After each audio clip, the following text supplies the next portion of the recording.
Hello, my name's Paul Sinner, and as you're about to tell, I've had a lot of spare time during lockdown.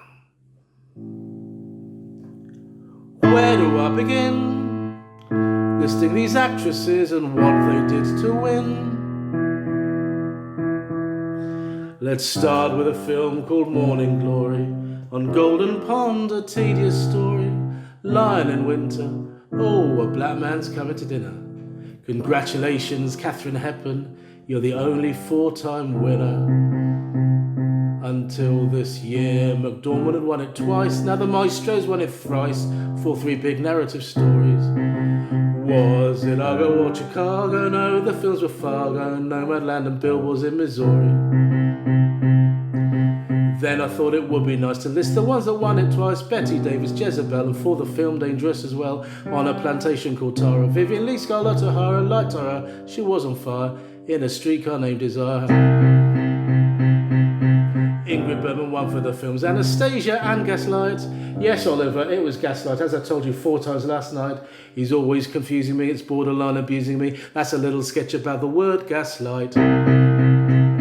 Louise Rayner played Anna Held in the film The Great Ziegfeld. Then this actress, German birth, she Chinesed up for the good earth. Different values, Paul. Move on. I'll move on. Olivia de Havilland won for The Heiress and the film To Each His Own. And now to Lizzie Taylor. Butterfield 8 and I'll be damned to play by Albie. We've just raised the tone. Glenda Jackson won for mediocre drama, then left Labour before the disaster that was Keir Starmer. Jane Fonda in Coming Home and Clue was charming. She had sex with actor John Voight without ever self-harming. Now that's an achievement. Places in the Heart and Norma Ray with Sally Field to Special Days. She was really good at each. But now her claim to fame just might be saying, "You really like me," in an awful speech. Iron Lady, Sophie's Choice. Iron Lady, Sophie's Choice.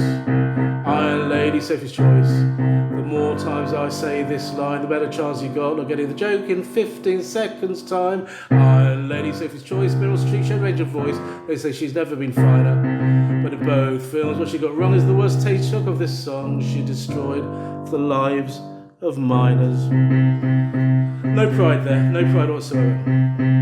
But Jodie Foster faced rapists and killers and two bleak and chilling thrillers. It really got quite dark. But let's all acclaim the fact that Hilary Swank was much an equal, and for her there were no sequels. Spoiler alert, but she knocked it out the park. If you think that's the end of the song, you'd be desperately wrong.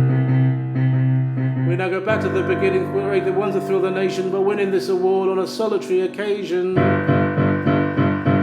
The first of these great entertainers was the actress Janet Gaynor, Mary Pitt for Coquette, United Artists, quite a safe bet. The Divorcee had Norma Shearer. These are films from a different era. Mary dressed a Bill. Will I see it? No, I don't think I will. Let's keep this from some sort of order. Helen Hayes, Madeline Claudia, then Claudette Colbert, that's right. Frank Capra's It Happened One Night. Fred Astaire's most famous role was Ginger Rogers, Kitty Fall, Mrs. Miniver, Greer Garson. While Fred and Ginger dance, let's take this unique chance to rhyme Greer Garson with Room Brie Larson. The song of Bernadette for the actress called Jennifer Jones and the two more Jones, rifle position. Learn them both as Your New Mission, Crawford Mildred Pierce with Competition Fierce. Joan Fontaine for the film Suspicion.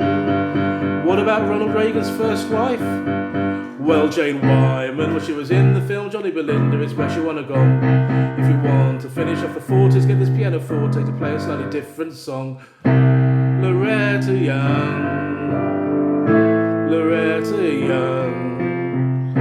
The Farmer's Daughter was the film for which she won. Getting some bad news in.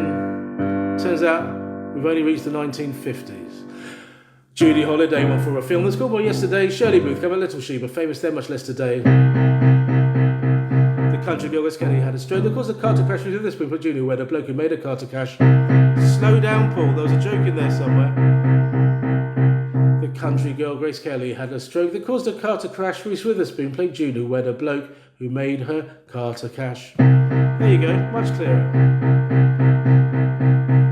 Want to live, said Susan Hayward. If you want to live, then don't be wayward. Rumour the top senior Lazar Manelli Cabaret. there are two foreign language winners. First was Sophia Loren, the other Marion Cotillard. Well, Elle, no regret, rien. Patricia Neal and Bancroft, they had grace and charm and style and looks, so much more to their careers than wives of Roald Dahl, Mel Brooks. Joanne Woodward was unique in playing all three faces of Eve.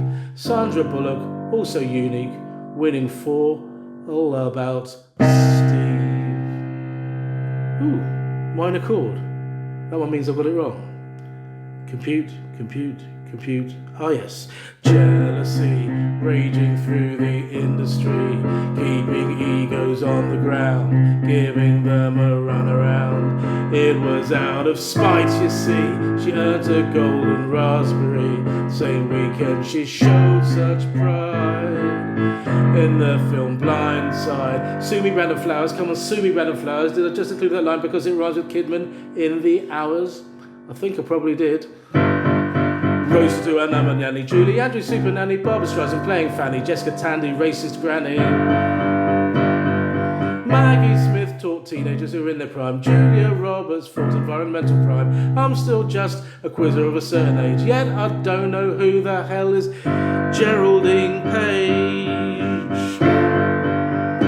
If you're wondering just who's this belle and will this living hell and are there many more, well, I'm sorry to tell you, you haven't heard the worst. In fact, that's Ellen Burstyn. Alice doesn't live here anymore. Never can Faye Dunaway, Louise Fletcher took their fun away, and when they tried to run away, she simply had them done away. Gwyneth Paltrow loving Shakespeare, Charlize Theron, wow, she makes fear. Jessie Portman in Black Swan, got 2 tickets for Swan Lake, dear. In the film Commander's Daughter, Sissy Spacek plays a singer in the film Terms of Endearment. Shirley MacLaine mourns the tragic death of her daughter, played by Deborah Winger. Holly Hunter played a meme, Email in Profoundly Deaf. Helen Mirren nailed the tricky role of Queen Elizabeth. Don't forget the other Helen Hunter acted well in the slightly patronising, homophobia normalising rom-com as good as it gets. And if I'm singing way too fast, I know, I'm simply trying to gloss over the Nazi past imposed on poor old English Rose, our nation's sweetheart, Kate Winslet. Halle Berry and Monsters Ball, Diane Keaton, Annie Hall, will this song ever end? Silver Linings Paper, J-Law, Sherry Moose for Gaylor, Emma Thompson, Howard's End, Susan Sarandon, the Dead Man, Walking, Kathy Bates, Obsessive Stalking, oh that poor man. But though I really love my ankles, her reputation rankles, as guess what? I see in Kathy Bates a super fan of Audrey Hepburn gallivanting, being ever so enchanting, being charming, being witty, and Rome, the eternal city, in a popular depiction of a princess out of fiction who happened to be called Princess Anne. And I must say, on the whole, man, I prefer to Olivia Colman and the surprisingly quite graphic and astonishingly sapphic depiction of the real-life Queen Anne. And I know a moment's kind of grated, meaning Moonlight was more fated, Emma Stone sure elevated, and slightly overrated La La Land. And I say this without malice, but I've never seen Still Alice, but I understand, of course, that there's a career tour de force by Julianne Moore. Yeah, there's Kate Blanchett in Blue Jasmine, and I promise that I'll see it if I can. But I'm a really lazy beggar who is waiting for Zellweger to dazzle me with her latest portrayal. And it's a role I'm meant to like on the grounds. It's a big gay icon. Congratulations, Zellweger, you nailed Judy Garland. And if you're really listy, then you notice that I missed out Julie Christie.